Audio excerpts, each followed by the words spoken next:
আল্লাহ নবী সাল্লাল্লাহু আলাইহি সাল্লাম বলছে ফাররাজুলু রাইন আলা আহলি বাইতিহি, প্রত্যেক পুরুষ তার পরিবারের সদস্যদের ব্যাপারে জিম্মাদার। অহুয়া মাসউলুন আনহুম, খোদার কসম এটা বুখারী মুসলিমের হাদিস। আল্লাহ নবী বলছেন পুরুষ তার এই স্ত্রী সন্তানের ব্যাপারে হাসরের ময়দানে জিজ্ঞাসিত হবে, কেন তাদের ঈমান গেল কোথায়, তাদের নামাজ গেল কোথায়, তাদের পর্দা গেল কোথায়, তাদের সেজদা গেল কোথায়, তাদের ইবাদত গেল কোথায়। এইটা যদি জিঙ্গাইতো না, যদি এমন হইতো বাবুরে জিটটা জি আমারটা আমি, ফুতেরটা ফুতে আমারটা আমি, তাহলে তে ঠ্যাঙ্গাল গিয়ে আডুক আর ঠ্যাং নামাইয়া আডুক তারটাতে। কিন্তু এখানে তো ঝামেলা হইলো, আমারও তো জিগাইব। কথা বুঝছেন কিনা বলে? আমার স্ত্রীর ব্যাপারে তো আমারও কি করবে, জিজ্ঞাসা করবে। আমার ছেলের ব্যাপারে তো আমারই জিজ্ঞাসা করবে, আমার মেয়ের ব্যাপারে তো আমারই জিজ্ঞাসা করবে। যদি এই মুআমালা না হতো তো ছেড়ে দিতাম, যা পিছে দিয়ে ফির, তোর কপালে তুই যা, আমার কপালে আমি। কিন্তু এখানে ঝামেলা হতো হলো তার নাফরমানির কারণে তো আমিও আটকে যাব। এই জন্য আমরা কোরআন সুন্নাত ইলমের কথা বলি, এটাই শেষ কথা। এই পৃথিবীতে এখনো আছে পবিত্র নারী, চরিত্রবান নারী আছে, যে আল্লাহর কাছে চায় আনা ইনদা যান্নি আবদি বি। হাদিসে কুদসিতে আছে, আল্লাহ বলছে বান্দা আমার ব্যাপারে যেমনটা ধারণা করে আমি আমার বান্দার সাথে তেমন আচরণই করি, আমি তেমন আচরণ করি। অতএব আমার বান্দা যদি দিল থেকে ইখলাসের সাথে নিজেকে পবিত্র রেখে গুনাহ থেকে মুক্ত রেখে যদি অপেক্ষা করে যে আল্লাহ আমি একজন সতীসাধ্যী নেককার চরিত্রবান নারী চাই, আল্লাহর কসম মিলেই যাবে, মিলেই যাবে, কোনো সন্দেহ নেই, কোনো সন্দেহ নেই। তুমি যদি বলো কই ভালো মানুষ তো দেখি না, না তোমার কাছে ভালো মানুষ প্রতিদিন তোমার কাছে আইয়া ঘুরতে হইব বা জানাইয়া যাইতে হইব যে ভাই চিনচিন নিয়ে আমি যে ভালো মানুষ, আপনার লিস্ট লিখকে রাখেন। এটা কি কোনো নিয়ম হইল নাকি? কি আপনার কাছে আইয়া সমস্ত ভালো মানুষ দেখা করে যাইতে হইব একবার আইয়া? এটা কে আইন করছে? এটা কোন আইনের কথা? অনেক মানুষ দেখেন না চা দোকানে বৈশা বিড়ি খাইতে খাইতে কইতে ভালো মানুষ আসেনি অনেক না, করতে পার ভালো মানুষ তো একমাত্র আমনে চাচা, পৃথিবীর শেষ ভালো মানুষ তো আমনে। আপনি এই যে বিড়ি খাবেন না, আমনে বিড়ির গন্ধে কাছে যান জানা, আমনেই পৃথিবীর আখেরি ভালো মানুষ। কোনো কারণে যদি আমনে মারা যান তো পৃথিবী শেষ না, এরপরে আর করতে খাইব উনি তো টোয়াইয়ে পায় না। উনি চা দোয়ানে বইয়া বইয়া বিড়ি খায় আর ভালো মানুষ টোয়ায়, বেওকুফ কোথাকার। ভালো মানুষ কি আর বিড়ি খায়? ভালো মানুষ কি আর চা দোয়ানে বেড়ি চায়, টেলিভিশন দেখে? আল্লাহ আমাদেরকে আকল দান করে, বিবেক দান করে। ওই কথাটা বলতেছিলাম, নবী সাল্লাল্লাহু আলাইহি ওয়াসাল্লাম বলছেন এই তামাম দুনিয়া একজন মানুষ যা কিছু অর্জন করে দুনিয়াবি, তার মধ্যে সর্বশ্রেষ্ঠ অর্জন হলো আল মারআতুস সালিহা, একজন সতী সাধ্বী চরিত্রবান পবিত্র নেককার প্রেমময়ী ভালোবাসার এক নারী, এক স্ত্রী। এটা তার জীবনের সবচেয়ে বড় দুনিয়ার অর্জন। আর সেই পবিত্র নারী কেমন হয়, তার আখলাক কি, তার বৈশিষ্ট্য কি? তার বৈশিষ্ট্য কি? তার বৈশিষ্ট্য হলো সে প্রতিদিন 3-4 বার করে powder Dole, fair and lovely ডলে না। আল্লাহ নবী সাল্লাল্লাহু আলাইহি সাল্লাম বলছেন এই পবিত্র নারী, সতী সাধ্বী নারী, চরিত্রবান নারীর একটা বৈশিষ্ট্য আতুইনু আলা দীনে যাওজিহা, যে তার স্বামীকে দ্বীনের কাজে সাহায্য করে, সহযোগিতা করে, দ্বীনের কাজে স্বামীকে আগে বাড়ায়া দেয়। আল্লাহর কসম নবী বলছে ওই নারী পবিত্র নারী, চরিত্রবান নারী, সতী সাধ্বী নারী, ওই নারী যে পুরুষের কপালে জুটছে সেই পুরুষ দুনিয়ার শ্রেষ্ঠ সম্পদ অর্জন করছে, শ্রেষ্ঠ সম্পদ অর্জন। রাসূলুল্লাহ সাল্লাল্লাহু আলাইহি সাল্লামের সাহাবীরা, নবীজির জামানায় সেই সাহাবীরা তাদের বিবিরাই তাদের স্বামীদেরকে আল্লাহর রাস্তায় জান দেওয়ার জন্য, যুদ্ধের জন্য সাজায়া দিতেন। স্ত্রীরাই বিদায় দিতেন স্বামীকে, যাও স্বামী আল্লাহর জন্য জান দিও, হাসরের ময়দানে দেখা করো, পরকালে দেখা হবে, আর কোনোদিন লাগবে। ঠিক আছে, চলো, আল্লাহ হাফেজ, ফি আমানিল্লাহ। হ্যাঁ, আমরা কিতাবে পড়ছি এক মুসলিম নারী, তিনি তার 4 সন্তানকে নিজে যুদ্ধের জন্য সাজায় দিয়েছেন এবং 4 সন্তানই যুদ্ধে আল্লাহর রাস্তায় শাহাদাত বরণ করছে। আমরা কিতাবে পড়ছি নবীজির একজন মহিলা সাহাবী, ওনার 16 বছরের ছেলে কাফেররা বন্দী করে ওনার 16 বছরের ছেলেকে একটা একটা অঙ্গ হাবিব ইবনে যায়েদ ওনার শরীরের একটা একটা অঙ্গ কাইটা কাইটা আলাদা আলাদা করছে। এরপরে বুটি বুটি করে পিস পিস করে গোশতের টুকরার মতো কইরা এরপরে আগুনে পুরাইয়া ছাই করে ফেলছে। মদিনায় যেদিন এই খবর আসছে ওনার আম্মার কাছে, তিনিও একজন মহিলা, নবীজির সাহাবী উম্মে আম্মারা। এই মা উম্মে আম্মারা ওনার নাম। এই মহিলা যার ছেলে নবীজির সাহাবী, ছেলেটাও সাহাবী, হাবিব ইবনে যায়েদ, তিনি শাহাদাত বরণ করছে, টুকরা টুকরা করছে। তো উম্মে আম্মারার কাছে যখন এই খবর আসছে যে মা তোমার সন্তান আল্লাহর জন্য জীবন দিছে, কালেমার জন্য জীবন দিছে, নবী সাল্লাল্লাহু আলাইহি সাল্লামের ভালোবাসায় জীবন দিয়েছে, কাইটা টুকরা টুকরা করে বুটি বুটি করে ফেলছে, কিন্তু তোমার সন্তান আল্লাহকে ছাড়ে নাই, রাসূলকে ছাড়ে নাই, কালেমাকে ছাড়ে নাই। খোদার কসম, তখন আমরা কিতাবে স্পষ্ট করছি, উর্দু কিতাবে, ওই মা চিৎকার করে বলছে, মদিনাবাসী, লিহাযাল ইয়াউমা আরদাতুহু, এমন একটি দিনের জন্যই আমি আমার সন্তানকে বুকের দুধ খাওয়াইছি। সন্তান আমার দুধের হক আদায় করছে, সন্তান আমার 2 বছরের দুধের হক আদায় করছে। আমার স্বপ্ন ছিল, আমার আশা ছিল, আমার পবিত্র সন্তান আল্লাহর জন্য জান দিবে, আর আমার সন্তান আল্লাহর জন্য জান দিছে। নিকাল যায় দম তেরে কদমোं के नीचे, यही दिल की हसरत, यही दिल की आरज़ू है। এজন্য নওজোয়ান, আজ তোমরা ভুলে গেছো, আজ নারীর ফাঁদে জীবন দিয়ে দিছো, উলঙ্গ ছবির কাছে জীবন দিয়ে দিছো, মোবাইলের নর্তকীর কাছে জীবন দিয়ে দিছো, একটা সামান্য মেয়ের কাছে নিজের জীবন শেষ করে দিছো। ছি ছি ছি। পুরুষ এত কাপুরুষ হয় না। একটা বেডির পিছনে কুত্তার মতো সারাদিন ঘুরে, পুরুষ এত বড় জানোয়ার। পুরুষ এত কাপুরুষ হওয়ার কথা না। যার পৌরুষ আছে, যে পুরুষ, সে এমন হওয়ার কথা। কিন্তু আজকে আমাদের সন্তানদের আকসার এই মোবাইলে আসক্ত যত ছেলে পেলে, এর মূল কারণ নারীতে আসক্ত। এটার অপর পিঠে এটাই রেজাল্ট। আপনি খোঁজ নিলে ওয়াজ হনে দুইটা একটা দরকারি কোনো কাজ করে 10 মিনিট 5 মিনিট, আর যে সারা দিন রাত এটা টিফে কিতা করে, বেডিসা নারী দেখে, ছবি দেখে, নাচ দেখে, নাটক দেখে, সিনেমা দেখে, অশ্লীল ছবি দেখে, নারীকে নিয়েই ব্যস্ত থাকে। নাইলে আপনি বন্ধ করে দেন, এক সপ্তাহ নারী ছবি মোবাইলে না আসা বন্ধ হয়ে যাক, যে কোনোভাবে ফেসবুক কোন আর ইউটিউব কোন কিছুতেই নারীর ছবি আসে না। 1 সপ্তাহের জন্য দেখবেন হাজার হাজার লাখ লাখ বড় মোবাইল, এগুলো দিয়ে মানুষ কটকুড়ি খাবে, কটকুড়ি সম্পাপ্পি খাবে, সম্পাপ্পি সাদা সাদা সম্পাপ্পি, এই কটকুড়ি, অথবা পেঁয়াজ বেচে, বাঙালি মাল বেচে। এই জন্য এটা দরকার।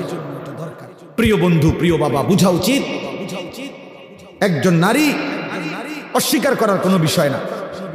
পুরুষ যেমন আল্লাহর সৃষ্টি, নারীও আল্লাহর সৃষ্টি। নারীর প্রতি পুরুষের আসক্তি, পুরুষের প্রতি নারীর আসক্তি, এই আসক্তি, এই বন্ধন, এই প্রেম, এই ভালোবাসা, এই আন্তরিকতা, এই মহব্বত, এই হৃদয়ের টান, এটা যদি না থাকতো তো মানব প্রজন্ম আজকের এই পর্যন্ত আসতো না।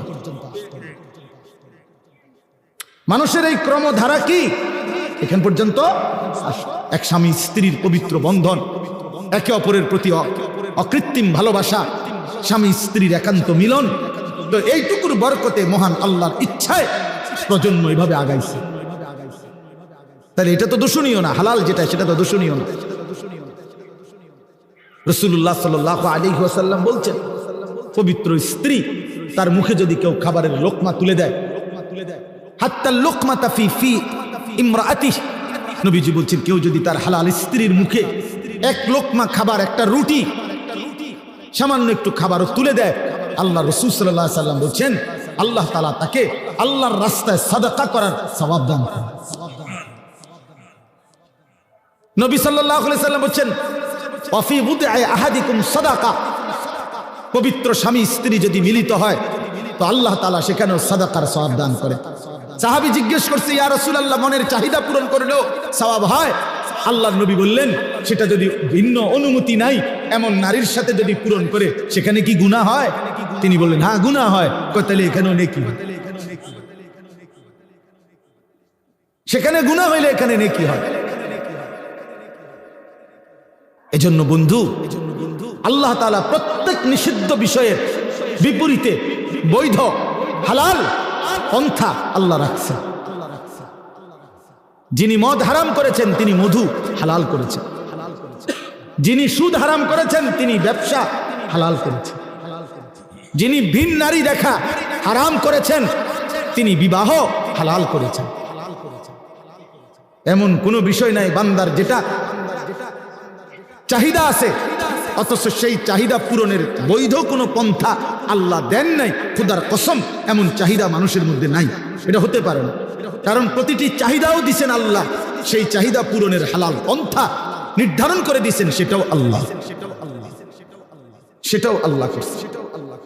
আজকে অনেক মা বোন হয়তো পর্দার আড়ালে আছেন, শুনতেছেন, আপনাদেরকে বলি বেপর্দা নারী, বেহায়া নারী, বেহায়া কন্যা তার বাস্তবিক অর্থে সামাজিক কোনো মর্যাদা নাই। ইসলামের দৃষ্টিতে, মানবতার দৃষ্টিতে, ইনসাফের দৃষ্টিতে, বিবেকের দৃষ্টিতে তার কোনো সম্মান নাই, ইজ্জত। বেপর্দা নারী তো শোপিস, উপভোগের পণ্য। বেপর্দা নারী তো প্রদর্শনের বস্তু, প্রদর্শনের বস্তু, যে নিজেকে প্রদর্শন করে বেড়ায়। আল্লাহ তাআলা আমাদেরকে মাফ করে দেন। আল্লাহ আমাদের মা বোন, আমাদের কন্যা, যে সমাজের নারী বেপর্দা হয়, বিশ্বাস করেন ওই সমাজের সবচেয়ে বড় বিপদ হলো হালাল এবং পবিত্র পন্থা, হালাল এবং পবিত্র বিবাহ এবং হালাল এবং পবিত্র মানব প্রজন্ম তছনছ হয়ে যায়। আজকের ইউরোপ এই ব্যাধিতে আক্রান্ত, যখন অবাধ যৌনাচার, নারী পুরুষের অবাধ সহজ করে দিছে, আজকে তাদের বৈধ সন্তানের চাইতে অবৈধ সন্তানের পরিমাণই বেশি, পরিমাণই বেশি। আল্লাহ আমাদের সমাজ, আমাদের বংশধর, আমাদের প্রজন্মকে জিনা, ব্যভিচার, বেহায়া, বেপরদিগি, বেশরম এই জিন্দিগি থেকে হেফাজত করেন। বলে না আমি চোখের সামনে ছেলেটা নষ্ট হয়ে যাচ্ছে, বাবার চোখে কোনো পানি নাই, চোখের সামনে মেয়েটা ৮-৭ কাপড় পরে রাস্তা রাস্তায় ঘুরে, মায়ের চোখে কোনো পেরেশানি না, লজ্জাও নাই। এই বেটিও নির্লজ্জ, বেটির জিও নির্লজ্জ, দলটা বেহায়া, দলটা বেহায়া। বেটা আমার মাও ইজ্জতওয়ালা, আমার কন্যাও ইজ্জতওয়ালা, আমার বিবিও ইজ্জতওয়ালা। আমার দাদিরে দেখছি কালো ঢিলে ঢালা বোরকা পরে, আমার মারেও দেখছি কালো ঢিলে ঢালা বোরকা পরে, আমার বিবিও কালো ঢিলে ঢালা বোরকা পরে, আমার কন্যাও কালো ঢিলে ঢালা বোরকা পরে। যে আখলাক আমার দাদির, সেই আখলাক আমার মার দেখছি, সেই আখলাক আমার বিবির, সেই আখলাক আমার কন্যা। আলহামদুলিল্লাহ।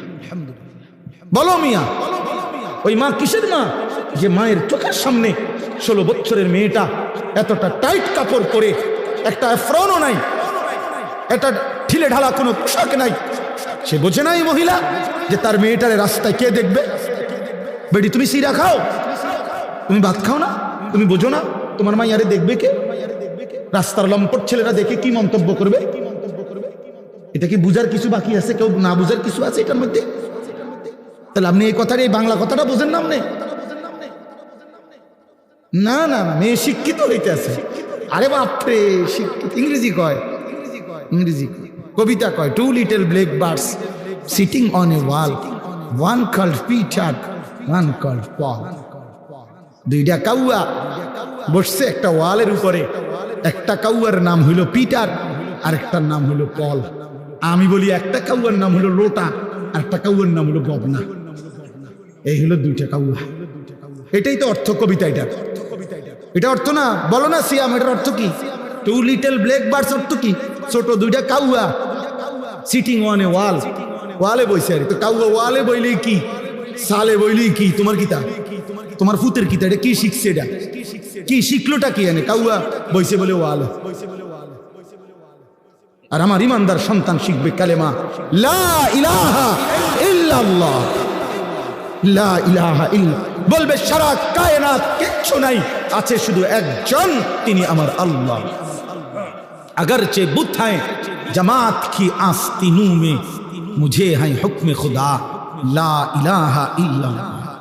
আল্লামা ইকবাল বলছে, শোনো ইমানদার কেমন হয়, কাজে তিনি বলেন মুমিন হবে সে মূর্তির স্তূপের উপরে যদি কাউকে দাঁড় করায় দেয়, মনে করেন মূর্তির স্তূপ দিয়া এটার উপরেও যদি কালেমাওয়ালা মুমিনকে দাঁড় করায়, মুমিন মূর্তির স্তূপের উপরে দাঁড়িয়েও বলবে লা ইলাহা ইল্লাল্লাহ। अला अगरचे बुत हैं जमात की आस्तीनों में मुझे है हुक्म खुदा ला इलाहा इल्लल्लाह। আমি আমার আল্লাহকেই ডাকবো, আল্লাহকেই ডাকবো। এই জন্য ওই আগের কথা মনে রাখবেন, কোরআনের ভিত্তিতে ঐক্যবদ্ধ, হক যেটা সেটাই আমার গ্রহণযোগ্য। পৃথিবী যত আধুনিক হোক, আপনি আপনার স্ত্রীকে বেপর্দা বানাবেন না, আপনার মেয়েটাকে বেপর্দা দিয়েন না। বাপ, এই বাপ, স্ত্রী ছেলে মেয়ের বিষয়টা একটু স্পর্শকাতর। কেন? স্ত্রী ছেলে মেয়ের নাফরমানির কারণে, বিশ্বাস করেন এখানে একটু ঝামেলা হলে এটাই যে স্ত্রী এবং ছেলে মেয়ে যদি নাফরমান হয়, এর কারণে ওরাও গুনাহগার হয়, অভিভাবকও গুনাহগার হয়। এই ঝামেলা হইলে এনে আজ যদি এমন হইতো তাই বেটিরটা তাই, আমারটা আমি, শুধু বাত এক লগে, বুঝেন না? এটা হলে ঝামেলা ছিল না, মাইয়ারটা মাইয়া, আমি বাপেরটা বাপ না। এখানেই ঝামেলাটা একটু বেশ। এখানে দায়িত্ব আল্লাহ নবী সাল্লাল্লাহু আলাইহি সাল্লাম বলছে ফাররাজুলু রাইন আলা আহলি বাইতিহি, প্রত্যেক পুরুষ তার পরিবারের সদস্যদের ব্যাপারে জিম্মাদার। অহুয়া মাসউলুন আনহুম, খুদার কসম এটা বুখারী মুসলিমের হাদিস। আল্লাহ নবী বলছেন পুরুষ তার এই স্ত্রী সন্তানের ব্যাপারে হাসরের ময়দানে জিজ্ঞাসিত হবে, কেন তাদের ঈমান গেল কোথায়, তাদের নামাজ গেল কোথায়, তাদের পর্দা গেল কোথায়, তাদের সেজদা গেল কোথায়, তাদের ইবাদত গেল কোথায়। এইটা যদি জিঙ্গাইতো না, যদি এমন হইতো বাবুরে জিটটা জি আমারটা আমি, ফুতেরটা ফুতে আমারটা আমি, তাহলে তে ঠ্যাঙ্গালগি দিয়ে আডুক আর ঠ্যাং নামাইয়া আডুক তারটাতে। কিন্তু এখানে তো ঝামেলা হইলো, আমারও তো জিগাইবে। কথা বুঝছেন কিনা বলে? আমার স্ত্রীর ব্যাপারে তো আমারও কি করবে, জিজ্ঞাসা করবে। আমার ছেলের ব্যাপারে তো আমারই জিজ্ঞাসা করবে, আমার মেয়ের ব্যাপারে তো আমারই জিজ্ঞাসা করবে। যদি এই মুআমালা না হতো তো ছেড়ে দিতাম, যা পিছা দিয়ে ফির, তোর কপালে তুই যা, আমার কপালে আইনা। কিন্তু এখানে ঝামেলা হতো হলো তার নাফরমানির কারণে তো আমিও আটকাই যাব। এই জন্য আমরা কোরআন সুন্নাত ইলমের কথা বলি, এটাই শেষ কথা।